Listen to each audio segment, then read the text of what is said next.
Hey everyone, so welcome to a quick whistle-stop tour of Xamarin Cognitive Services and Azure DevOps. They're all very large topics in themselves, so this is a whistle-stop tour, but we'll go through it together. Let's go on a journey. So this is Jim. Jim is your average geek with some programming skills, and like most people, you know, he's got a smartphone in his pocket that he wants to show off to his friends.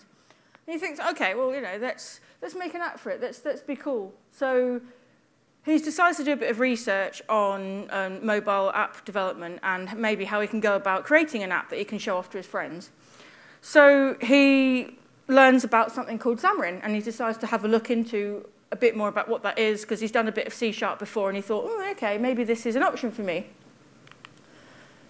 So what is Xamarin?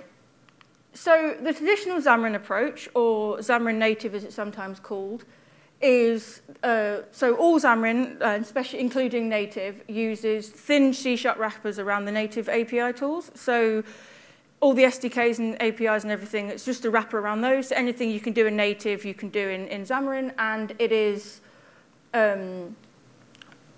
like, you know, it's really good because it's all native build tools and everything. So once it's compiled down to exactly the same code as you would get if you'd written it in Objective-C, Swift, Kotlin, Java, you know, UWP, C#, whatever. It's all the same stuff, so that's really cool. So with the traditional Xamarin approach, you have the shared C# backend that you can see here, and that's the idea of your business logic is shared between your apps. So it doesn't matter what platform you're deploying it to, whether that's iOS, Android, or UWP.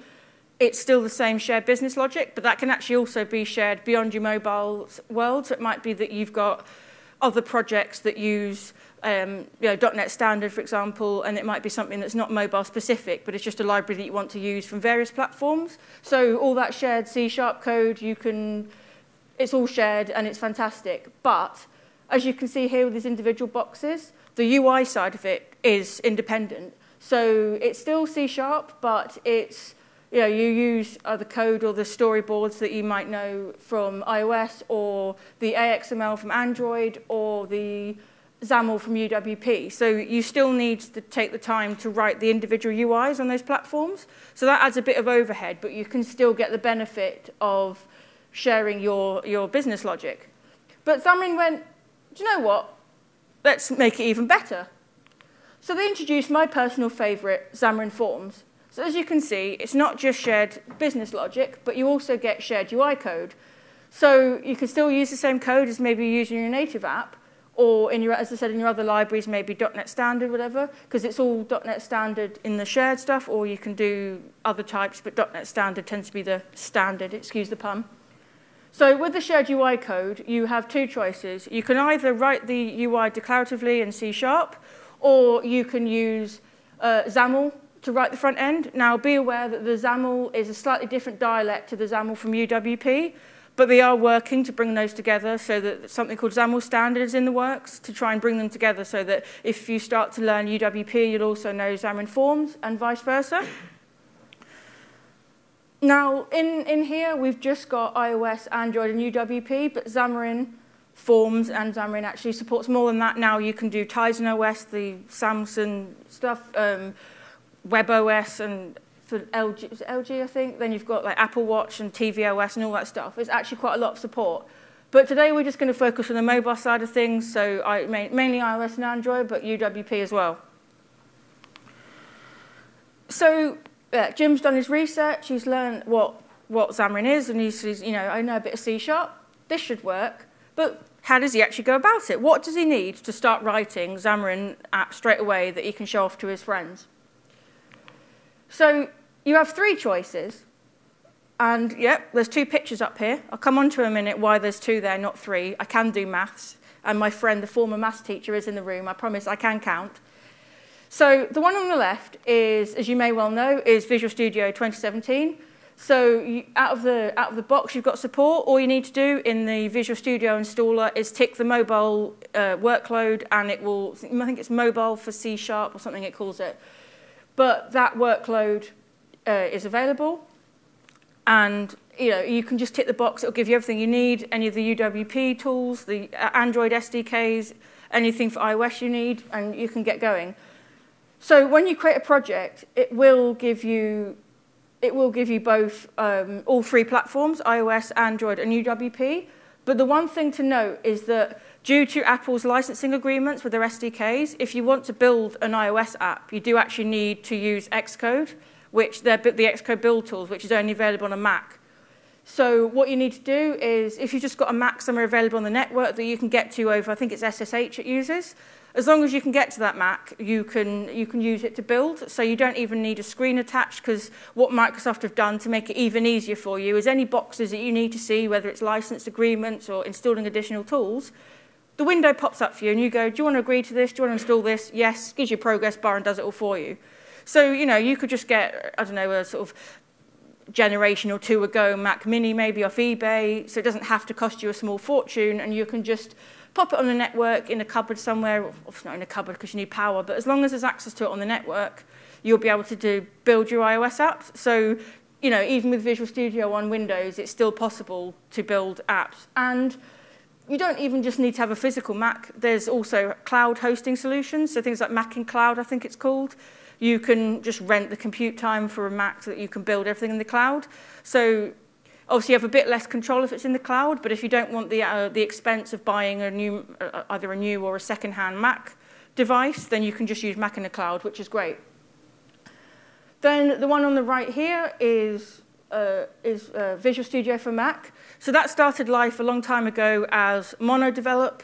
Then it turned into Xamarin Studio, but then when Microsoft acquired Xamarin in 2016, they started work to kind of merge the two together a bit. So in terms of Xamarin, the support is still completely there out of the box, but you also then have other stuff, so you can do way more with Visual Studio for Mac now than you could with Xamarin Studio. So there's Roslyn compilers there, so you can do .NET Core and all sorts of things. So it's actually a really viable option as a development environment. Now, unlike with Mac Build Agent, as it's called, for building your iOS apps remotely, there isn't an option to do Windows Build Agent, as it were. So the only downside of Visual Studio for Mac is that if you're doing Xamarin work, you won't be able to do UWP. When you create a new project, it won't spin you up a UWP project as part of that in your solution. But what you can do is you can either create it on Visual Studio and then just do what I do, push it up to version control somewhere, and then you've got all three projects and you can just go back to Mac, grab it down and carry on. Or you can add it retrospectively, but it just means you have to add a couple of NuGet packages and a couple of lines of code. So it's possible to still have UWP, but on Mac it either won't create it when you create the project, or it just won't let you load the project to work on it. So if UWP is important to you, it's just something to take into consideration. So who in here is musically inclined and can tell me what these two highlighted notes are? Fsharp. Yeah. Now why? Well, it's two. So one Fsharp and so there we go. Yeah. So I was only guessing. it was close. Yeah. So this is Jim looking a bit like a duck, but it's actually Jim just trying to decide what to do. And the reason he's doing that is because there is some relevance to this picture rather than me taking music lessons recently, because you actually have two choices. We talked about C# and we talked about the fact that you can use C# to make these Xamarin apps, but actually Fsharp's an option as well. And so that's great because it means that if you've got a more functional mind, you prefer functional programming, or you want to try Fsharp, you're not restricted to C# with your mobile apps. Actually, you can do them in either. So out of the box, Fsharp fully supports Xamarin and Xamarin.Forms. But what's actually great is that the Xamarin.Forms and Fsharp works out of the box, but it's a bit clunky and awkward. So what's great is that Don Syme, the great benevolent dictator behind Fsharp, is actually on secondment to the Xamarin team at Microsoft at the moment, or mobile team, not just Xamarin. So he's worked as part of a 2-year secondment, and he's been there a while. And so there's been real work done to kind of bring that together. So what he's actually done is created a library called Fabulous. Fabulous by name, fabulous by nature. And what Fabulous does is it just brings Xamarin.Forms and makes it a bit nicer. So it's based off Fable, the functional web framework, but this is a mobile version of it. And it just means that everything's a bit easier out of the box, and as you'll see shortly, it's much easier to kind of get started if you want to do a bit of functional.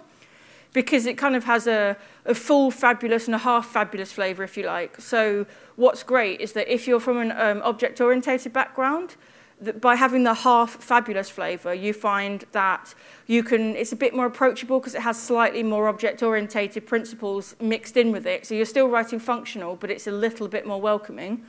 And then if you're new to functional programming, and then if you're not and you're much more experienced, just go fully fabulous, throw the glitter and everything and just get involved. So cool, we've talked about it. Let's walk a mile in Jim's shoes. He's learnt he's learnt what language choices he's got. He's learnt what Xamarin is, but what can he do? So one of the things that Jim decided to do was a counter app. He likes to play basketball, and he decided, you know what? The first app I can make, nice and simple. Let's do basketball so I can count, and when I'm running around the court and I manage to get the ball in the hoop, let's count how many ones I got in. So he decides to create a counter app. So what we'll do is it gets bigger in a minute. This is just really small. I apologize. So when you can't make it any bigger. Zooming is bad. But yeah, so what you've got here is the new project dialog box. So on Visual Studio for Mac, which is what this is, you can go to multi-platform app, and then you can decide from these different options what project it is you want to make. So in this case, as I said, Xamarin.Forms is my favorite. So let's make a blank Xamarin.Forms app. So here you've got the box to pick between the languages. I'm going to do C# because I don't know Fsharp enough to stand here and live code it for you. But let's do it. So let's do counter, let's call it NDC because that's where we are. So then you've got some choices. By default, you've got Android and iOS ticked. We'll leave both ticked because let's make it for both. Then you've got choices here about shared code. So that's just your what type of library your shared code is. But these days, I recommend just using .NET Standard. It's normally applicable for most scenarios. So we'll just leave the default, click Next. Don't want any of them, so let's just click Create. So let's just let that spin around and create that up. What that does is it goes off and it just creates the project for you with some template code. I don't know why those are there, we don't need them. So by default, this is the project structure you get. So if we just zoom in here, you get the shared project here, and then you get the Android and iOS versions. Has anyone ever done any native iOS or Android development? Yep, so in here, you'll find that the structure of the projects is very similar. It was almost identical to what you'd see on the native, so it still has that similar feel. You've got, on Android, you've got a main activity, you've got resources with the layout and drawable folders and everything, so it's still very much the same because it's just easier to compile it down when everything's the same. And then on iOS, again, you've got info.plist, app delegates, all the things that you'd expect on the native platform. But the trick is that all the main thinking happens in here. So as you'll see here, if we just knock that down, excuse me. There you go, make it easy to read. So by default, it already gives you a template to get started with. So you've got a stack layout, so that's just the idea of one stacked on top of the other, which is the default layout. So that's just to do with when you add new components, the way they appear on the page. So, but we're doing a counter, so it's great to have a welcome sign, but let's do something with it. So let's just stick the stack layout in the center. And then let's change this. Well, it's a counter, so I guess we'll start with 0. And then we don't want the vertical options, just the horizontal options. But we want to make it nice and big, otherwise it'll be tiny. So let's do font size, nice and big. There's lots of color options here. Someone want to pick a color for me? Anyone? Teal. Teal, yep, okay. Teal it is. And then the other thing we'll do is we'll just give it a name. We'll call it counter label, close enough. So we've got a label, but obviously we want a button. We can't make it go up higher if we don't have a button, so let's just stick one in. As you'd expect, very intuitive, it's just a button. We'll say that we want it to say increment. And then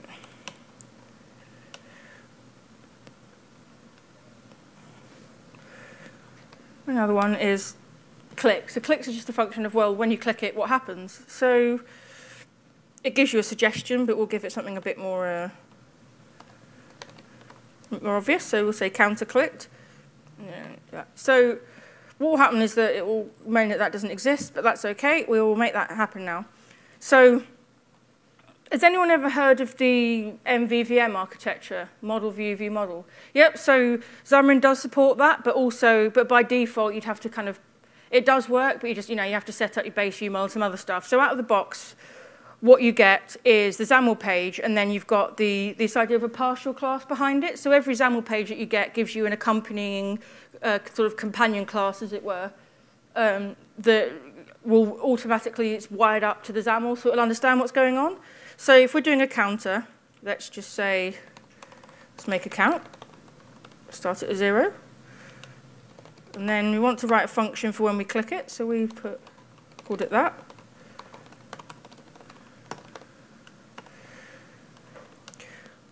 So all this is saying is, so by default, when you write these click handlers, it takes an object sender. So all that is it knows what the item was that's the sender is literally whatever component it was that called it. So if you know that only a button will ever call that function, you might decide to change it from object to button, or you might cast it, but by default, object is fine.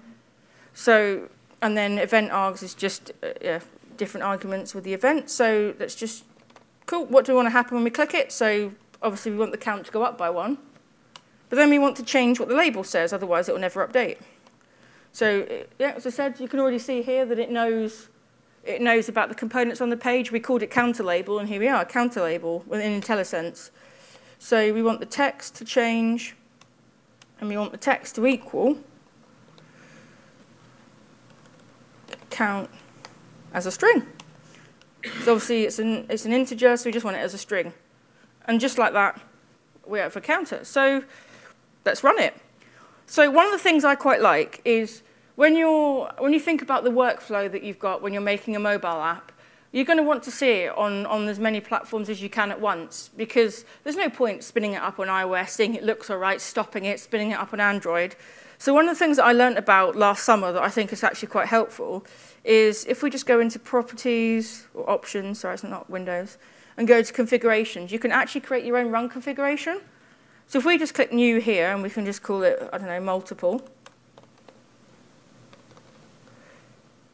then you double click it, and then it will ask you what projects you want to run. So we can just click both. So what will happen now is that rather than targeting Android, we can target multiple. So we can just click play. So what that will do is that will go off, it will think about it, and then it will spin up an iOS simulator and an Android emulator and actually deploy the app to both. And as I mentioned before, it's wrappers around the native SDKs. So the code underneath and everything is identical to native, because by the point it gets to deploy to the phone, you wouldn't know where it was made. So once this is built and deployed, you'll see that it looks as you'd expect on both. It will have the sort of the iOS feel to it and also the Android feel. So what's winning? iOS by the looks of it. Let's see. Let's just wait for that to go. Yeah, normally the longest part is just waiting for them to run. So how's that going on the simulator? Not yet. It's getting there.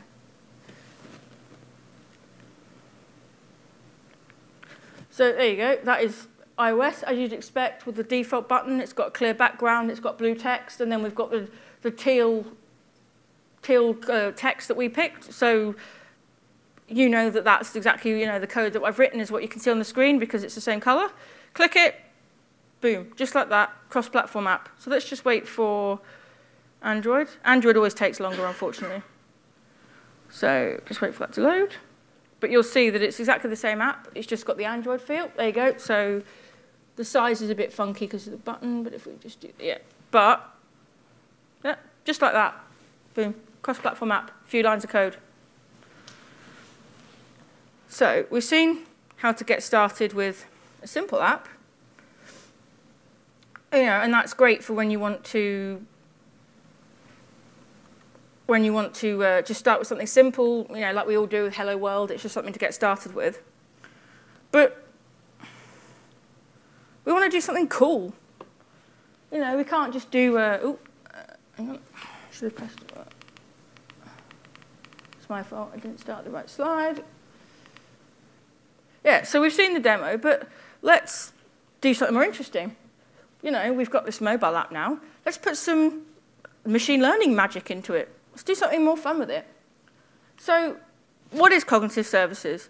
So this is the Microsoft Docs official spiel at the time that I wrote this. So Microsoft Cognitive Services, formerly Project Oxford, are a set of APIs, SDKs, and services available to developers to make their applications more intelligent, engaging, and discoverable. Yep, someone in marketing had a field day with that. What does it actually mean, though? I mean, you know, in the real world, what is it? So let's have a look. So if I just go back to...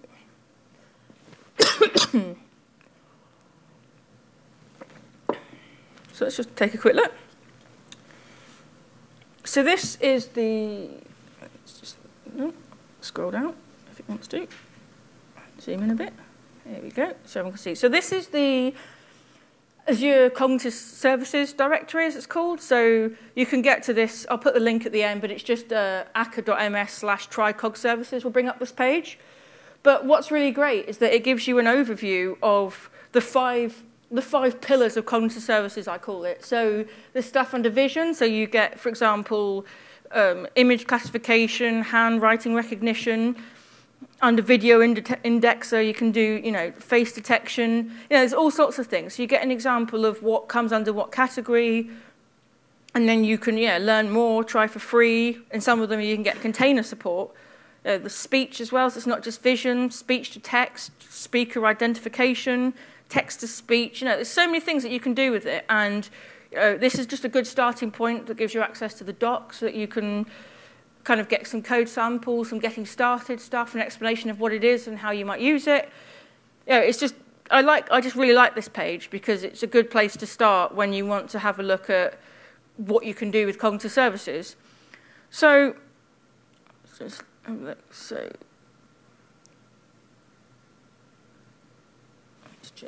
change these. Yeah, so I just want to show you something again. So, there we go.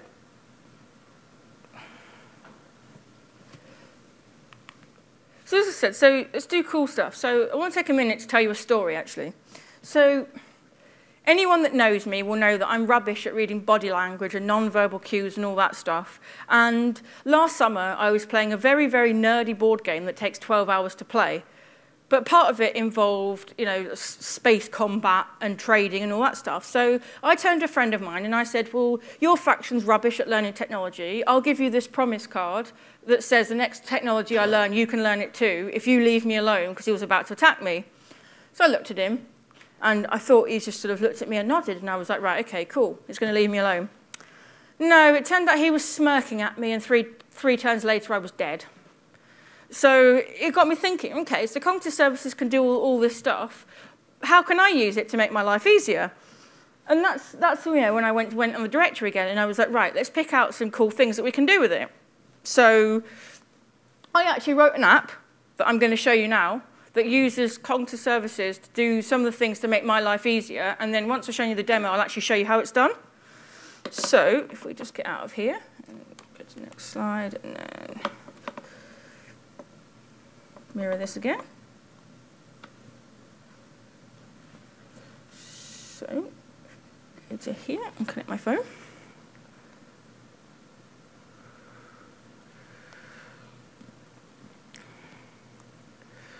Sorry, bear with me a sec, I'm just... What Wi-Fi is it on? No, I won't.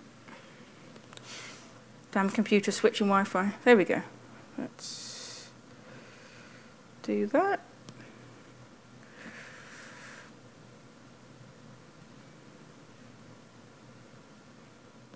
So, this is the app. So this is showing my phone, so this is, you know, real stuff. So the first thing I did was analyze text, because I was lucky enough to go to Seattle to the Build conference last year, and while I was there, I watched Microsoft Cloud Developer Advocate give a talk on cognitive services as well, and he did some text sentiment analysis, and it made me realize I was terrible at it, because the example he used, I was completely wrong. So the first thing I did was sentiment analysis. So I apologize for how small this is. I don't know if I can zoom in at all. No. Right, yeah, I apologize for the size of this. I should make it bigger, but let's just write something. So I am having a great time. Hopefully you are too, but I'm having a good time. So let's analyze it. So there you go, seconds. That's gone off to the cloud, analyzed the text and come back and gone, yeah, you're happy. I mean, all right, excuse the singing, that's just my sense of humor. But you saw how quick that was. That took seconds, milliseconds to come back with a response. And machine learning and AI and all that stuff is supposed to be scary and difficult. And that took seconds. But how did I do it? Let's have a look. So let's come out of that. And then let's close that. So let's look at some code.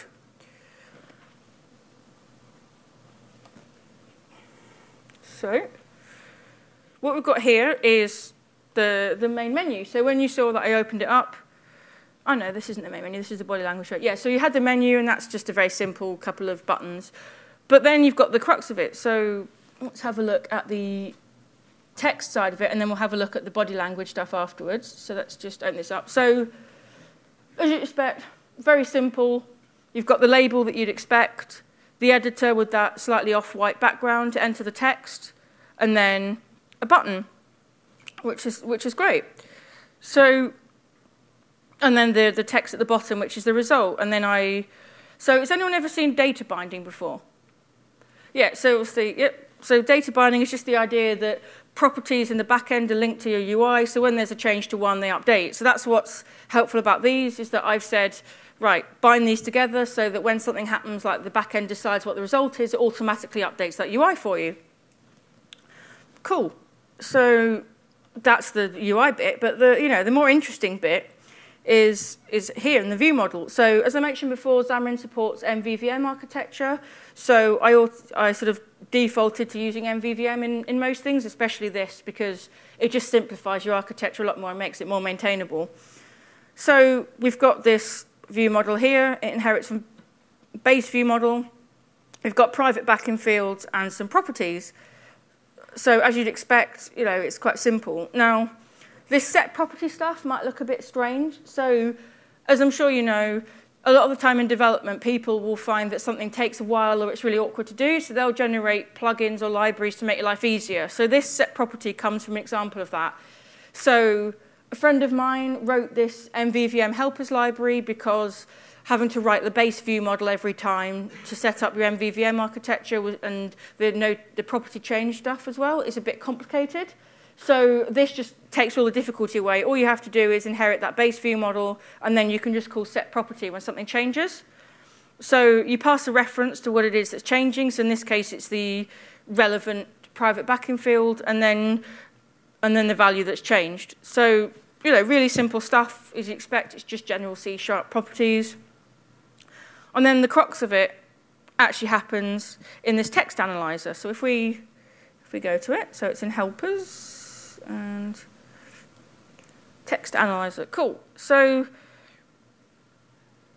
in here, so with cognitive services, what's really great is that for most services that you might pick out of their list, they have either an HTTP endpoint you can call, or they can give you an SDK that does some of the work for you.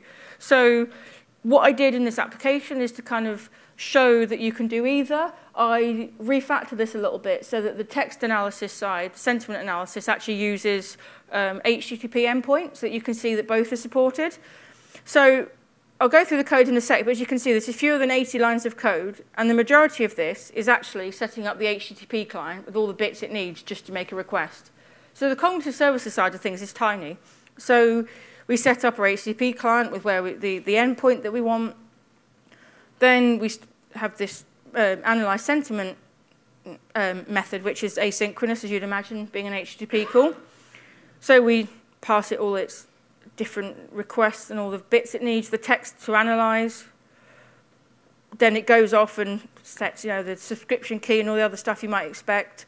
Says, go and do this stuff for me, and then we get a response message back, and then we start doing things with the response message. So you get it as a string, but it's a JSON string, so you just convert it to JSON, and then get the result, deserialize that JSON, and then you can start doing stuff with it. So what we've got is this idea of a probability out of 1. So if you've ever done AI or machine learning before, you might know it doesn't tell you, oh, it's exactly this. It gives you a score, a probability score of what it likely is.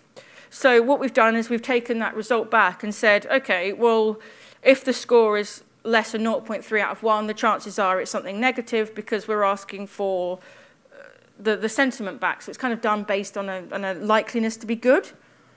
And then if the score's between 0.3 and 0.6, it's probably just normal sentiment, and if not, it's happy. Great. So, and then we've just got our own result class that we define down here. But that returns the sentiment, which is an enum. So what we've then done back in the view model is just done a quick, easy switch statement that says, based on the sentiment, set the text, either do or don't set the color, and give it a response. Now, I can show you a demo of it being negative, but what it does is, if you put something bad, it puts sucks to be you. Now, that's just me being sarcastic. The thing to be aware of, obviously, is that being a computer, it can't detect sarcasm. So that, obviously, a lot of the time that won't matter, but it's just something to know. But I just put some sarcasm in because I thought, why not? So we've seen the text side of things. Let's have a look at the body language side of things. So let's go back to here, if it's still working. Disconnects, that's all right. Let's just connect again.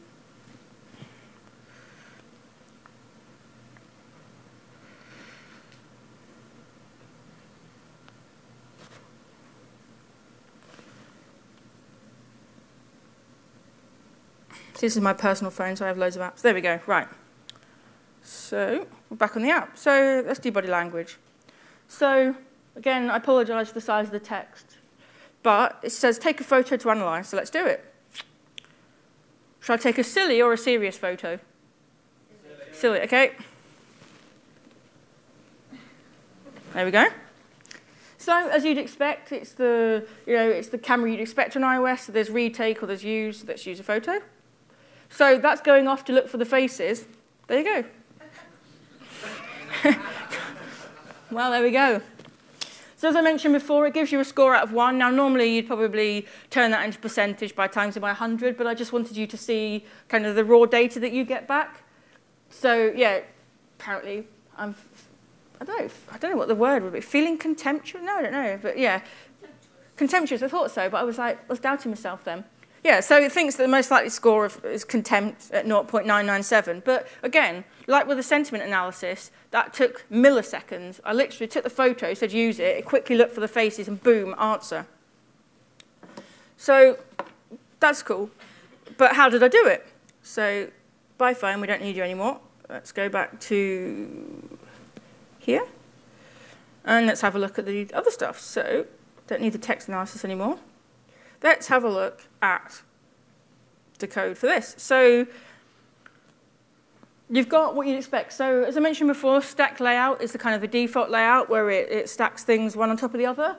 But there are other layout types that you can do. So in this example, I used a grid. The reason I did that is because it makes it easier to then add an overlay on top of it, which is what that looking for faces dialog box was.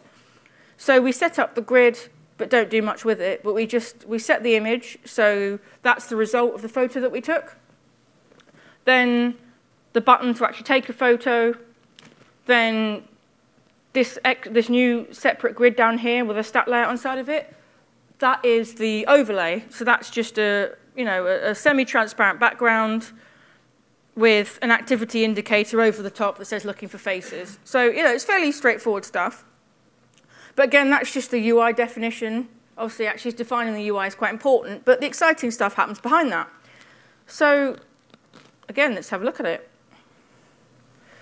So lots and lots of using statements. So one of the things that you would have noticed is that I took a photo.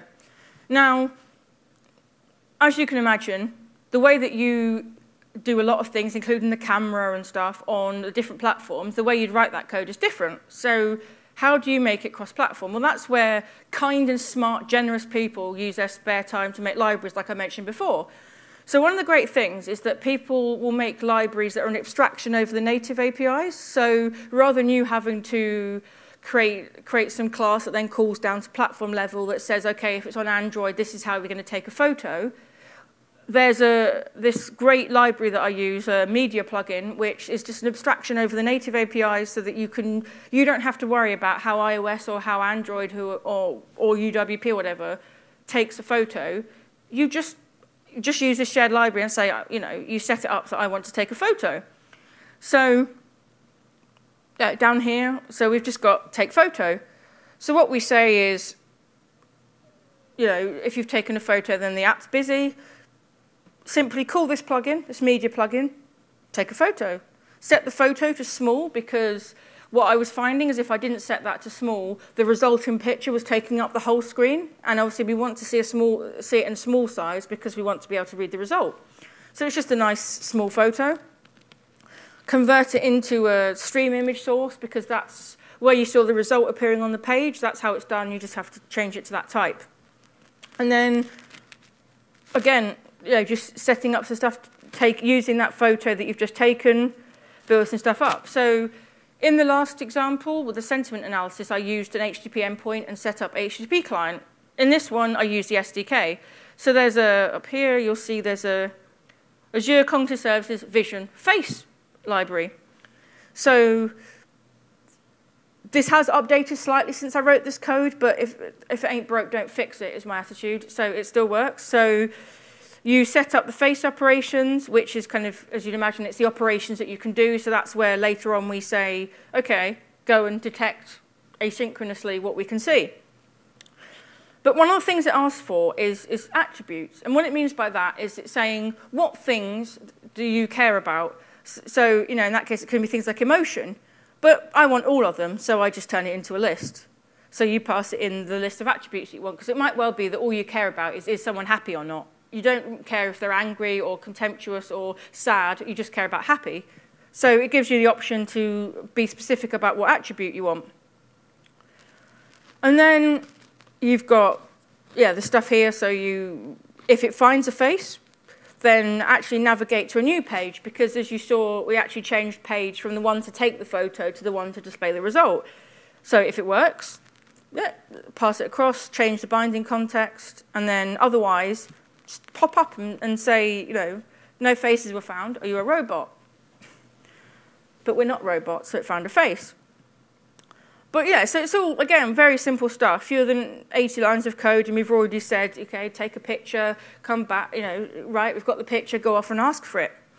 And then we move over to the image result. I said you saw us change page and set the binding context, which is kind of which class are you going to look in to find the properties when you bind the UI? Because so you saw I had things that said binding equals whatever, or binding space whatever. So it's just telling it where to find the properties it wants, because by default it looks in that XAML.cs partial class, but actually you might want to use view models instead. So that's where you set the binding context to just tell it, hey, go look over here for the properties that you want. So we've got this image result view model. Again, it inherits from base view model. We pass it in the image to analyze, because you saw the resulting image was displayed on both pages. You just, in the constructor, you just pass it in the photo and the list of faces it's picked up. And then you've got the properties again here with the image source and the description.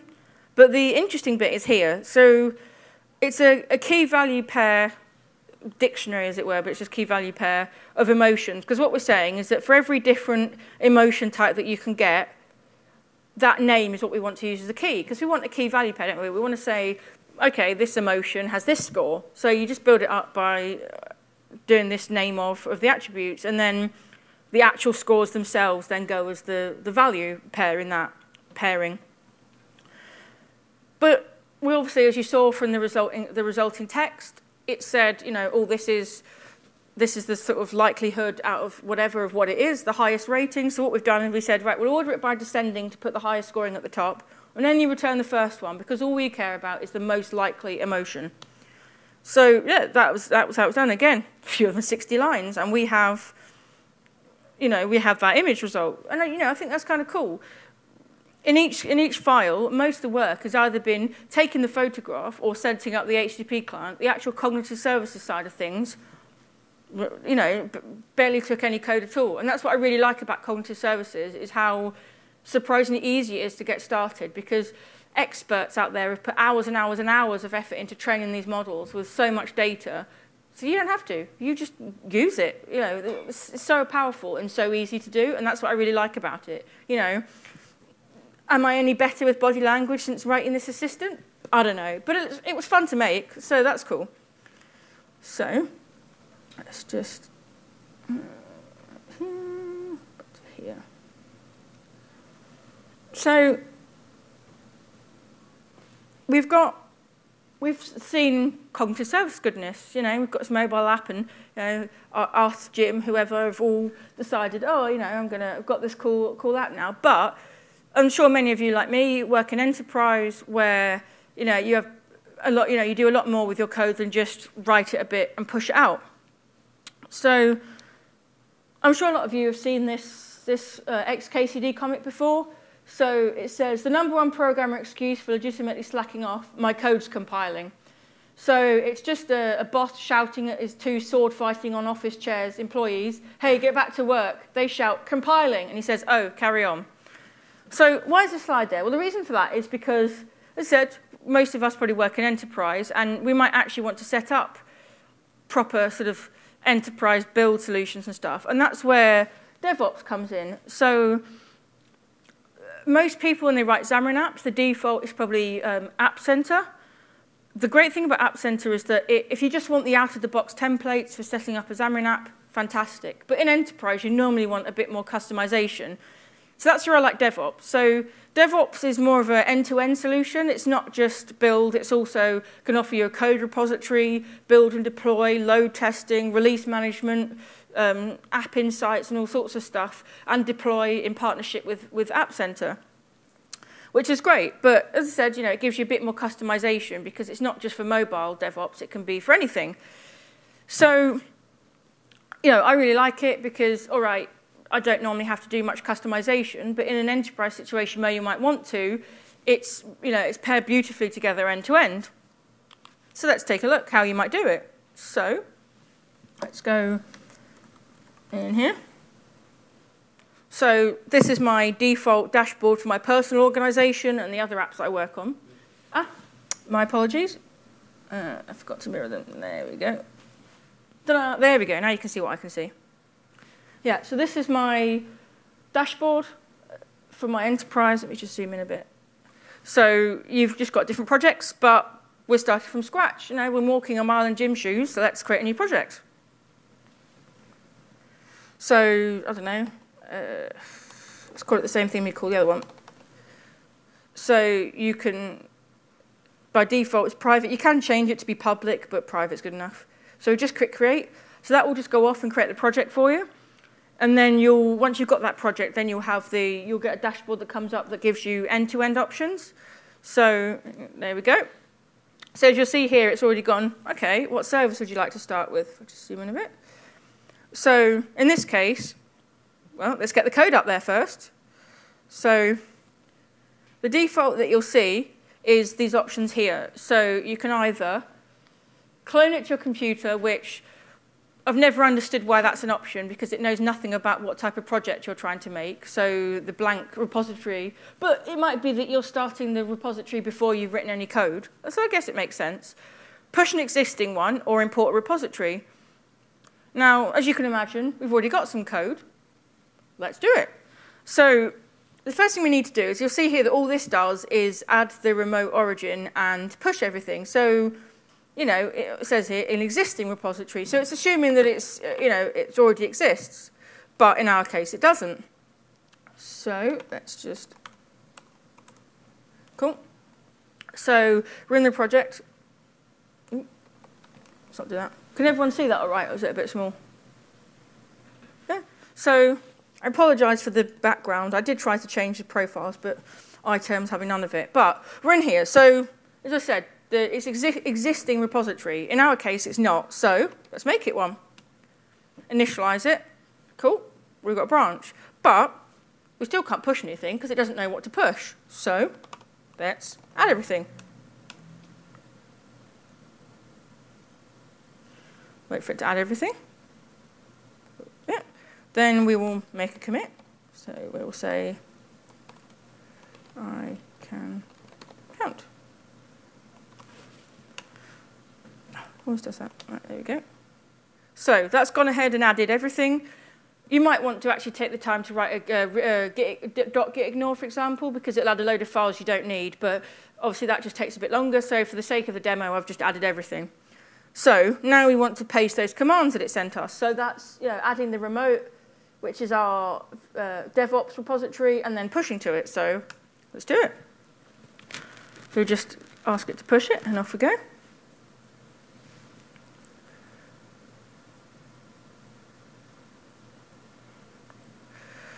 Ooh, my network is terrible. I was on the conference Wi-Fi, but it wouldn't let me screen share. Ah, it's getting there. Cool. So that will just go off. Done. You can see it's changed to green from yellow because it's up there now. So if we just refresh this, you will see our code is there. Cool. So we've got the code there ready to do something with it, but let's do something with it then. So in DevOps, what they call the bit that does all the building is called pipelines. A bit of a strange name, but DevOps used to be VSTS, then was Visual Studio Online or something. It changed names so much, so I'm sure pipelines might change names at some point. But at the moment, it's pipelines. So let's do a new pipeline. So it already knows the code is there because we pushed it up. So it's already making your life easier because it's, you've gone, right, I want a new pipeline. Oh, well, we know your code is there. There you go. It knows the repository and it knows the default branch. So we can leave it like that. But but obviously, because it gives you that choice, you don't actually have to host your cloud code on their repos. You can have it on GitHub, GitLab, anywhere you want, and you can just tell it where it is. And as long as it's got access, it can do it. So you're not forced to host your code on DevOps. I just like doing it. So when you create a new build, you can pick a template. So you can start with an empty job if you want to do a lot of customization. But in this instance, I don't.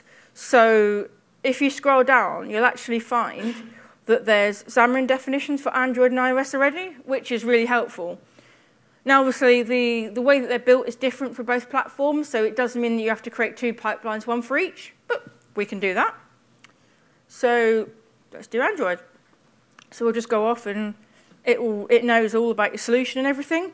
The only thing to be aware of with Android is in triggers, continuous integration isn't ticked by default, and continuous integration and building the code as soon as you push it is kind of one of the big benefits of stuff like DevOps. So let's tick the box, and yeah, we can just save and queue, which means it will go off and it will save that build pipeline template, and then it will do definition and go off and request it builds the app for the first time.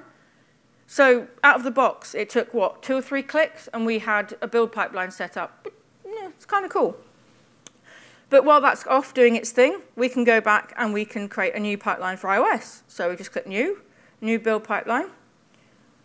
Again, leave the same. So let's just continue. And then we'll do iOS. Now, on the whole, iOS is the same as Android. It barely requires any input. The only thing to be aware of is you've got 2 choices. You can either, if you're just testing your apps locally or whatever, or locally in the cloud sense, and you're not deploying it to a physical device, you just use a simulator. So if you click the solution, you'll see here that by default, build for iOS simulator is ticked. So if you're just wanting to build the code and that's it, you're not trying to deploy or anything, great, leave it ticked, nice and easy. It's when you also want to deploy that it gets more complicated, because Apple like to ask you for a bunch of things, so you need a signing certificate and a provisioning profile for the device and stuff. So if you ever want to deploy it to a physical device, just be aware that you need to click Solution, untick that box, and provide the things it asks for. But we're just building in this instance, so we can leave it. Again, triggers, make sure that box is ticked. Off it goes. So it can take a while to run these builds. As you can imagine, it has to join a queue for a build agent and then go off and do it. And new get restore in mobile world takes just as long as it does in every other world. So if we go back, I'll just show you an example of one that I've done before. So this Imperial Converter, for example, is just a silly project that I'm working on. But if we go to pipelines and builds, you'll see examples of ones that have passed the test, have got green tick. If we click that comment, it then brings you in here. So what this is this just is a list, step by step, the actions that it went through when building your project. So you can click on them and you can see a console output of what's happening. So if something goes wrong, you can actually just go in here and see an example of what it's doing. So you can either understand the steps more, understand them to customize them, or if something, as I said, if something goes wrong, you then see the error output. So lots of things go on, but it just goes off and it does its thing and it decides. So really easy, just a few clicks. I have a quick question. Does it mean that we don't need to have a Mac built server when we use pipelines? Yes. Yeah, so I mean, obviously it means that you won't have it on your physical device like that. You'd still need that. But yeah, it does the work for you, so it's done in the cloud, yeah. Yeah, you don't need to come in here and tell it, oh, if I'm building for an iOS simulator or I'm just building it in general, go and find my Mac over here. It's all just done in the cloud for you. So to add to that, if you have an iOS developer license, Mm-hmm. can you then deploy to your testers using something like TestFlight? So you wouldn't actually need a So TestFlight isn't part of DevOps, I don't think, because I'm sure TestFlight is a separate product. But you can still, yeah, you can, if you link it, like I think App Center does the deploy side of things, you can still do it from DevOps, but there's a nice like deploy step. So I don't think it's TestFlight. I think it just sends it out by default, and it just sends you a link, I think. You can deploy to TestFlight. Ah, okay, I didn't realize that. Okay. So you don't actually need a Mac then, because you can deploy to TestFlight, and then if Oh, you yeah. have an iPhone or if you have an iDevice or if you have iOS devices, then they can get it via TestFlight. Yes, I never thought of that. I've only owned an iOS device for 2 weeks, so I've not kind of had that experience. But that's one of the reasons why I got an iOS device and switched from Android, is so I can actually understand more. But yeah, no, good question. But yeah, no, you're right. Actually, it negates that point. Interesting. I'm going to update my talk now. Thank you. So, yeah, we've got that going. So that's just a really simple one where you've just got just a simple build. But, you know, you can do a lot more with it. So one of my favorite examples is what I call Azure DevOps Pro. So if anyone in the audience has ever actually done much with Xamarin before and seen plugins, this is actually the dashboard, a real dashboard that I stole from a friend of mine's blog, because he writes a lot of plugins that go on NuGet as libraries. So this is actually his dashboard. So this is kind of what a dashboard might look like from a more enterprise or busier perspective. So you've got the different environments, you've got build branches, you've got a response. But it means that you don't have to just deploy to a device. If it's just a library and not a mobile app, push it to NuGet. And you can do all that from DevOps as well. So, you know, it's a really powerful tool that I quite like. So, you know, I always try and pop it in because I just think, you know, it's great to start playing with an app, but what would, you know, people do in a more enterprise environment? And, you know, build end-to-end stuff is more likely. So I like DevOps for that kind of thing. But one of the other things I love is that you can do so much more with Xamarin than just silly apps, you know, to count basketball shots. So this very dodgy stickman drawing I did is actually the world's your oyster, but I can't draw, so... But yeah, really, the world is your oyster. So, you know, we've talked about silly things like, you know, throwing a ball in a hoop or whatever. But, you know, there's actually real-world examples out there of how Xamarin and cognitive services are working together to change lives or save lives. So one of the things I wanted to do was just take a minute to show you a couple of examples before I finish on what you can do with it, you know, just see how powerful it is. So the first example... There is a video for this on Channel 9, but obviously, and I'll share the link on the end, but obviously a video you don't want to play in a talk, but this is just a very quick one. But what it is some interns at Microsoft Garage, which is Microsoft's R&D department, came up with this mobile chest X-ray app using Xamarin and AI for iOS and Android. So you can see here, if we just zoom in a bit, the picture's a bit... I keep doing that.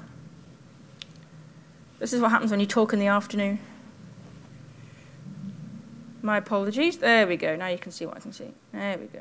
Yeah, so Yeah, so this is just a Microsoft Garage app.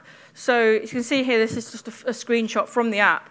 So it's using machine learning and saying, okay, well, based on this X-ray, this is the likelihood that it is, pleural thickening or other it says pneumothorax and edema, so that's just different conditions. So what I love about this is if you think about where it can be used. So developing world countries, for example, it might be that they've got doctors, but they've not got, chest X-ray specialists or consultants who can read those X-rays. So a medically trained professional can go out there, take these X-rays, and then use machine learning to analyze these X-rays and give you the likelihood that it is something that the doctors need to be worried about.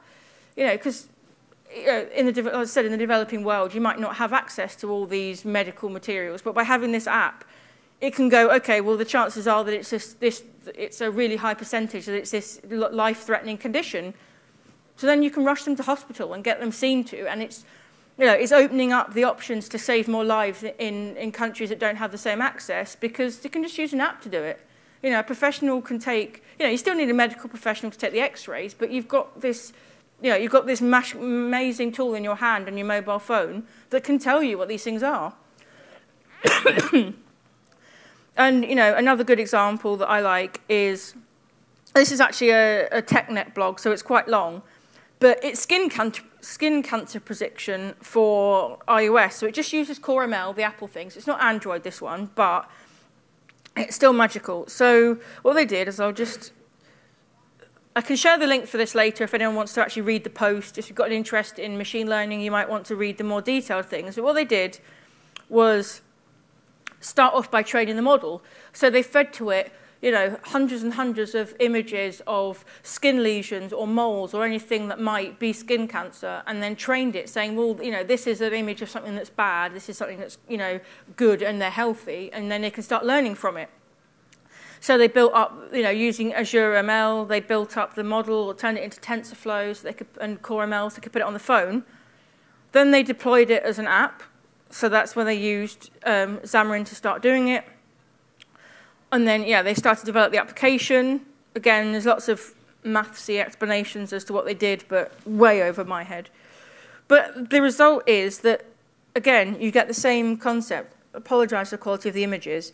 But you get these, it's learning these pictures. So then you get the same thing again, where you've got an image of something, and it's giving it the chance of what it is. So if you've got exhausted doctors sat there who are overworked, and everything, and they're maybe missing things, or it takes longer to sit through. What they can do is they can just look at these pictures, scroll through them and go, okay, well, maybe they set a threshold for anything below 75%, even if it says it's good, they maybe want to take a look at. And if not, they just keep going. So it saves time because they can just flick through more and more pictures. But it means that they're getting to look at medical photographs of people's skin conditions a lot faster. So it might save lives because people might be picked up to have cancer or another disease earlier than they would have done if they'd had to sit through and look at them all manually. So, and sometimes in health, as a lot of us may know, sadly, sometimes time isn't on your side, and the sooner you can know, the better. So I just think that's really cool. So we've got a couple of minutes, so let's just go back to here. No, let's not do that. Let's unmirror it first. There we go. So you've seen a couple of cool examples now, and obviously there's a lot of other examples out there, but this is just two of my personal favorites because I just think it's really powerful the way that machine learning and AI and Xamarin or mobile in general can come together to do these things. So let's see, what have we learned? So there you go. So we learned what Xamarin is. It's a thin wrapper, either in Fsharp or C# around the native APIs. Everything that you can do in one, you can sort of do in the other, but also, it will look the same regardless. So if you hand someone a mobile phone with an app on it and say, tell me, was this written in Objective-C, Swift, or C# or F#, they wouldn't be able to tell you because it's just native tools. You learn how to get started. You didn't see examples in 2 languages because I sort of paused it because of time, but if anyone wants to see an F# example before Jim's awesome talk using Fabulous after this, by all means come and see me and I'll show you. Then we discovered using cloud computing with cognitive services to do really cool stuff. So it's not just analyzing silly pictures, you can do more than that. But then there's also deploying to DevOps for continuous integration or deployment with or without a Mac. So it's great. And then I just want to take a minute and show you some useful links. Yeah, you're welcome to take pictures of these. So the Xamarin documentation at the top, fantastic. It's all on all docs.microsoft.com again, so it's all open source. So if you don't like the way something's worded, go ahead and change it, like with all docs. Then the Xamarin University. So they did recently announce that within the next few months, the university is stopping and they're merging it with Microsoft Learn. So you still get access to all the guided learning, but it'll be completely free of charge and all there on Microsoft Learn. But for now, Xamarin University is a thing, and for now they're still doing live classes with instructors around the world, which is kind of cool. So you can pick a time zone that works for your schedule, and you can get, as far as I'm aware, you can still get a free 30-day trial. The link that I mentioned for cognitive services, the Azure portal for anything else you might want to do. Then a couple of things at the bottom here. So this bit.ly link is to a Xamarin.Forms cross-platform mobile development textbook by a very clever guy called Charles Petzold.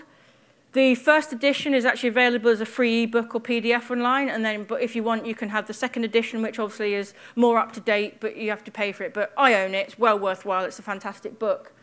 Then another fantastic book at the bottom is on Xamarin Native. I do actually have 3 copies of the book at the front, so the first 3 people to run to the front and grab it, welcome to a free book. The author, in fact, is in the audience, so if you also want your copy signed, you can do that. He'll probably hate me for saying that, but get an autograph. I've still not got my copy signed. But yeah, they're both great books, and if you want to learn more about Fabulous and the other stuff going on with in that, Jim's talk is on after me, so I recommend you stick around. I'm going to, because Fabulous is fabulous by name, fabulous by nature. It's kind of cool, and F# getting bigger. But with that, we are done. And it's a bad photo of me looking happy. But I just like the fact it was a score out of 1. Cool. We've got a few minutes. Anyone got any questions? Does it work on .NET Core? No, because it uses .NET Standard, .NET Core. It's slightly different, like... Oh, there you go. Much better answer. Here you go. Give it time. Cool. Your question earlier